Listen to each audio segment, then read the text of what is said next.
এই যে আমাদের আজকে কফি করেছেন আমার ছোট্ট সোনা মনা একটা ছোট্ট দেওর। তবে গোপ বেরিয়েছে ভেবো না যে অনেক বয়স হয়ে গেছে, আমার থেকে অনেক ছোট, আর বাড়ির সকলের ছোট। সে সুন্দর সুন্দর কফি করেছে। আর আচ্ছা, কফি খেয়ে কেমন লাগলো?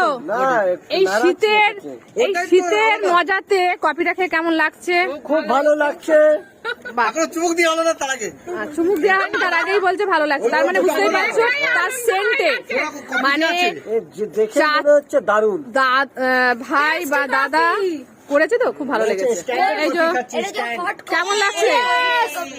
এই কফিটাকেও সুন্দর করে কিছু করার নেই, মানে যেহেতু আমাদের এখানে চলছে না তো, মানে ওইটা খেয়ে ওটার মজা নিচ্ছে একদম। আচ্ছা ওই যাচ্ছে, মানে আমার একটা মেয়েও তাই ওই করলো। তো কিছু মনে করবে না, কিন্তু কফি আছে, কিছুই কিন্তু নেই। এই দেখুন।